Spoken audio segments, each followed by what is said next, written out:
Good morning. Welcome to Back to Our Roots Homestead. We're running a little bit late this morning. Long night with the baby. So we are getting started and we're going to show you what we have going on today on the homestead. Come along.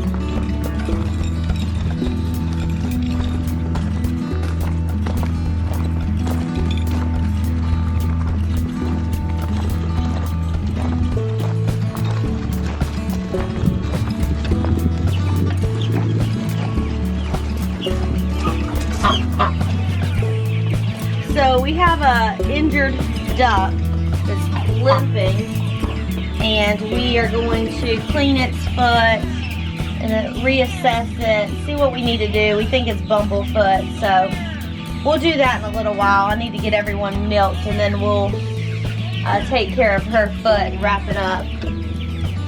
Here's our new barn cat that we got yesterday. We just put the 2-gallon water in here for the baby chicks last night. They're down in the 1 gallon, 2 1-gallons in about half a day now, so it was time to upgrade. We've had a few losses from the beginning, but we should still be around 100 layers here in this brooder. So we'll get them food and water freshened up here this morning, and we'll keep moving right along.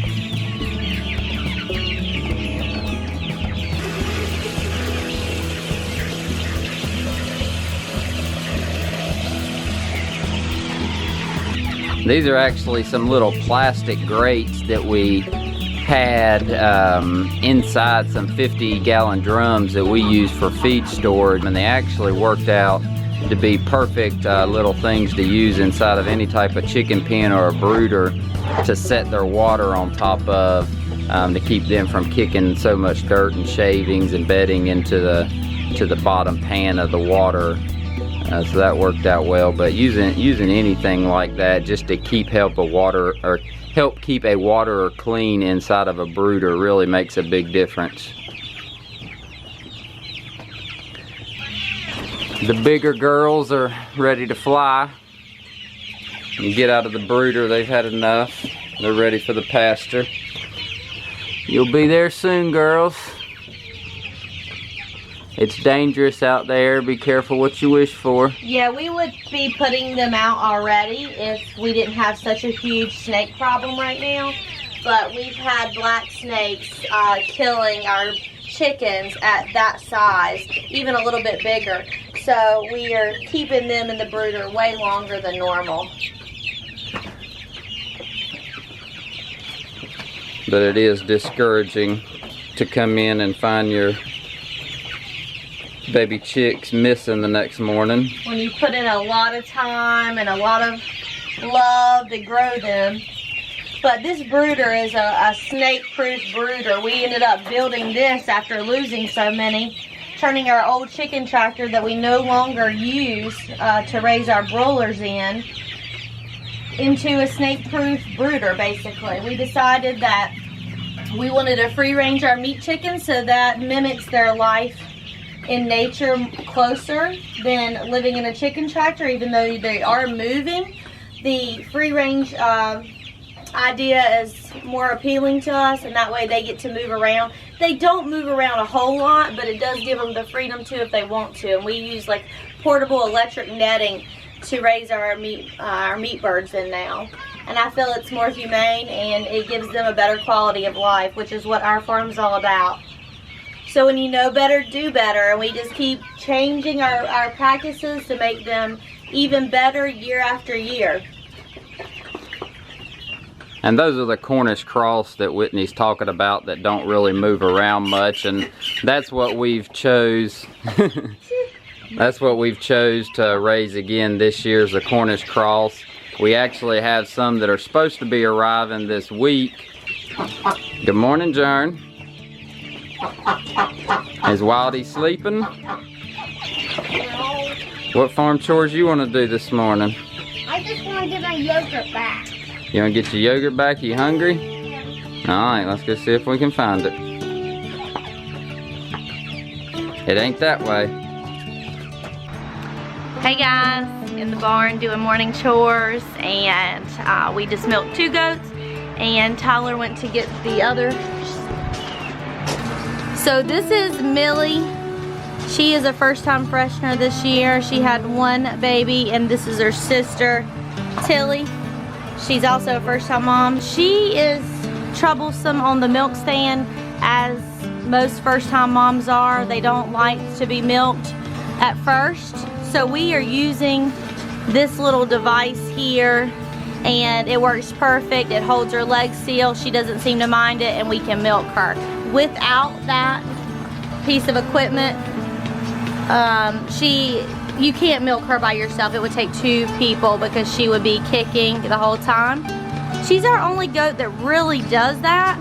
But like I said, we only have 2 moms on the farm that have our first time moms, and it's her and her sister. Now her sister is an angel on the milk stand. She's better than some of our other moms. She has a great udder. She produces huge amounts of milk, and she doesn't even move on the milk stand. She's really a pleasure to have.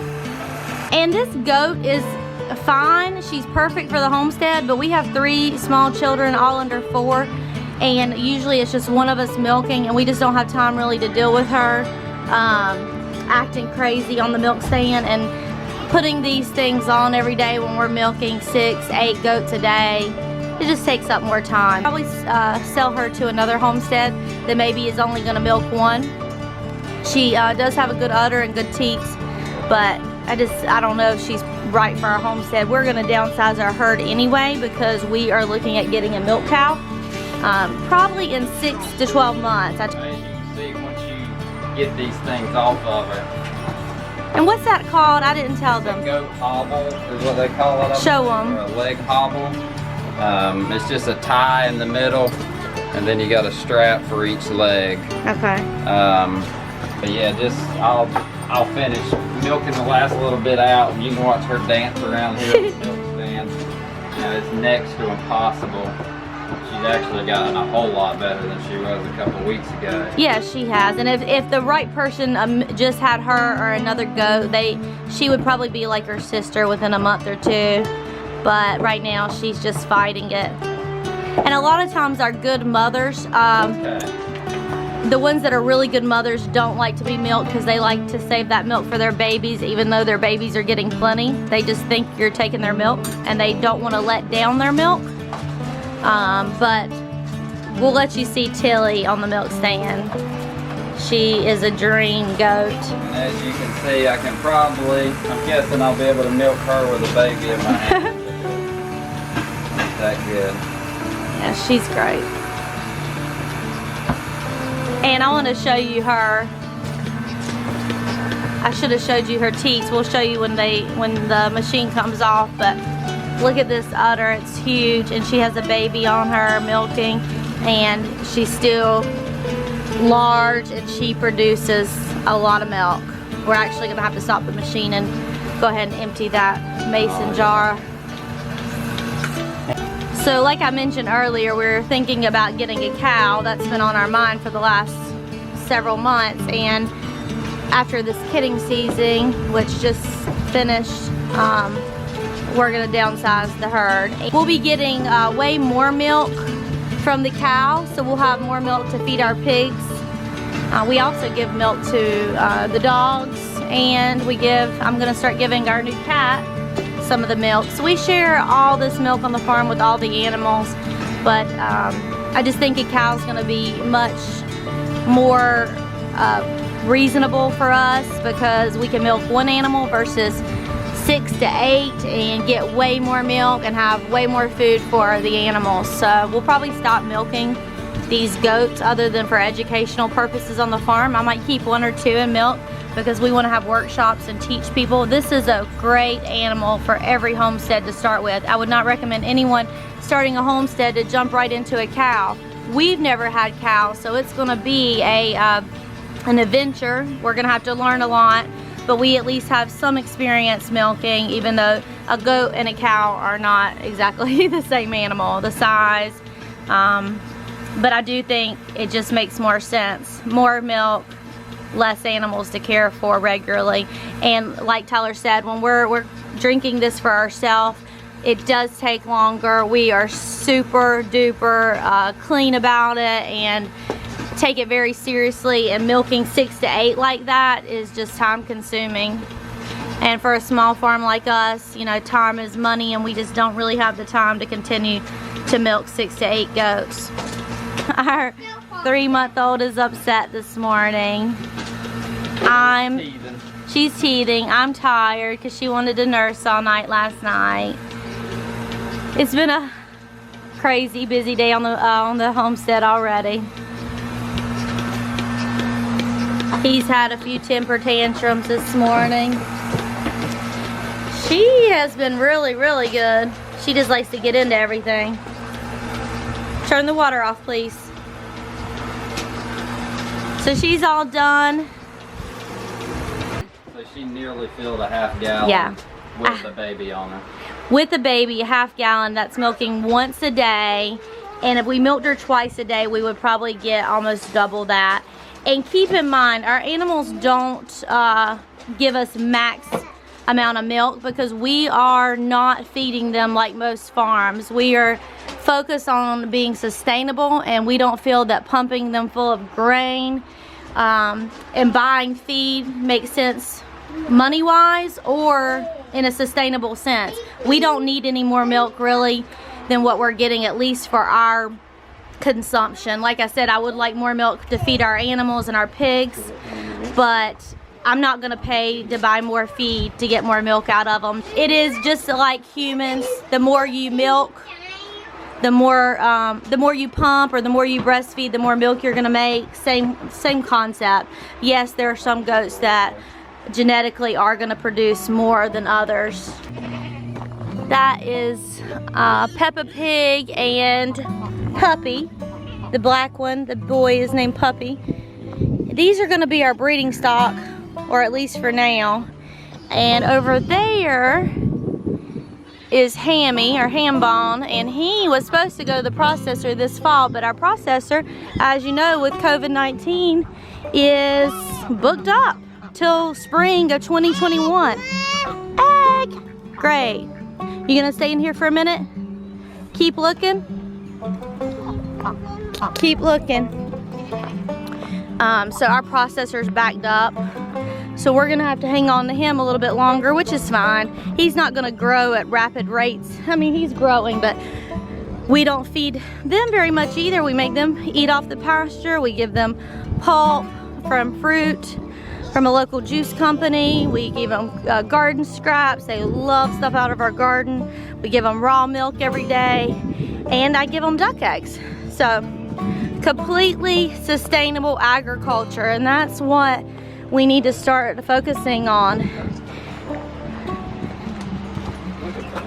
We've been doing it for a few years, and it makes so much more sense, and we just continue to try to find ways that we can be more sustainable, because as you know, being a small farm, I don't know if you know, but a lot of people do, small businesses are hard, small farms are really hard, and the more that we can do to be more sustainable makes us more profit and allows us to continue to do this and provide this type of nutrient-dense food for you guys. We're not big on grains. We can go into that in another video. We don't consume a lot of grains for ourselves because we don't think they're good for us, and we don't like to give our animals a lot of grains. Now we do feed our broilers grains. Broilers are unique, and we're going to be covering them soon because we have 50 that are supposed to come this week. They're not the type of heritage animal that I love, that's very sustainable, because you can't breed them on your farm, but it makes sense for us. And if we ever needed meat on our farm and we couldn't buy broilers from a hatchery, we still can cull our egg layers. We have a lot of dual purpose birds there, so it's not like we wouldn't have meat on our farm. Always raise dual purpose birds. So this is my duck. Tyler doesn't like my ducks or my goats like I do, but I love my ducks. And one of the reasons I love these suckers is because I like the green anyone. Oh yeah, we don't like the male because he's mean to the girls. The reason I love these ducks is because of their eggs. They have more protein and we feed them to our animals. So it's like almost double the amount of protein in a duck egg as a chicken egg. And it makes more sense, especially for these pigs that need protein in their diet. So this duck needs some attention. Do you see its foot? We don't really have this problem ever, but we noticed it limping. This is one of our free range ducks. And when I mean free range, like he doesn't even come back to the pen at night like the others. He's on his own, and unfortunately, he's got himself into a little bit of a mess. So we'll see what we can do, and we'll show you that process. Hey guys, so we're gonna show you what we're gonna do with our injured duck. We think it's bumblefoot. We're just gonna clean it up real good. I have some thieves spray. Gonna spray this on there.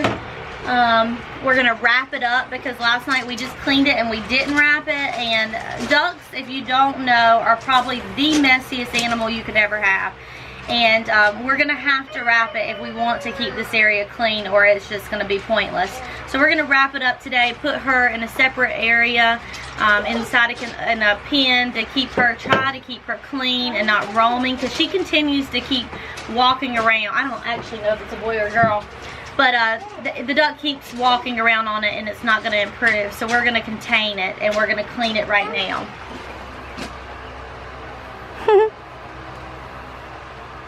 They are so messy and dirty. Those good old webbed feet for swimming. Those are good for the water, aren't they? This one loves to stay by the pond, and we have another one that stays with him. But like I said, they're at more risk for predators because these two, him and his buddy, do not like to come back up to the coop at night, and they just do their own thing, and we've let them. Just hoping they're living their best life out there. Alright, so we've washed it up real good, the best we could there. Got a good rinse. Gonna let it air dry here for a minute, and then we'll get some gauze on it and wrap it up and get it in a separate little container and see if we can improve the situation. You could always do different things for cleaning. I'm gonna spray some thieves on it, but you can use essential oils, other essential oils other than thieves. Tea tree would be great, lavender. I just have thieves already made up, and like I said, it's been a crazy morning on the homestead, so I grabbed what I had. We've had bumblefoot in one chicken before, I think, maybe one, maybe two. We ended up doing surgery on one, and it was successful. So, I mean, we may have to do that again, and that'll be a good YouTube for you, because it's not a fun procedure, but the chicken was fairly cooperative. I'm not sure how the duck is going to be. I don't know if it's on 2 feet or... Yeah, I'm not sure. We're not sure if that's if one. that's an issue as well, but definitely where you see these round dots. Scabs. Yeah, like little scabbed over areas.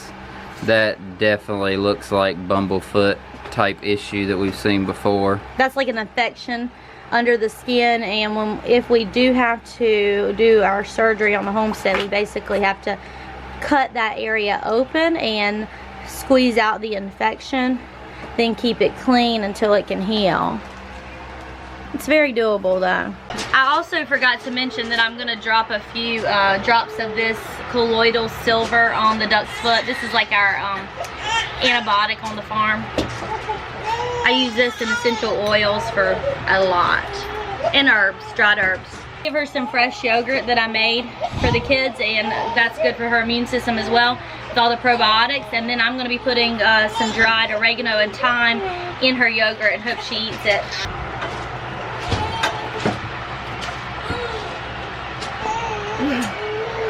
It's right for me. It's right for me, Dad. Journey, do you know where the clear tape is? No? There's a roll of clear tape, though. Sissy, What does it look like? clear tape. So we're looking for our tape. We think the kids moved it. We have a duck in a sink waiting on us.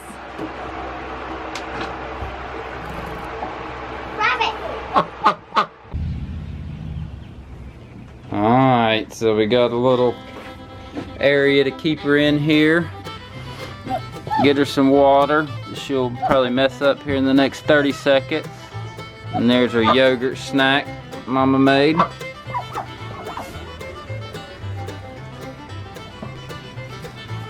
And we'll check back and see how she's doing here later this afternoon.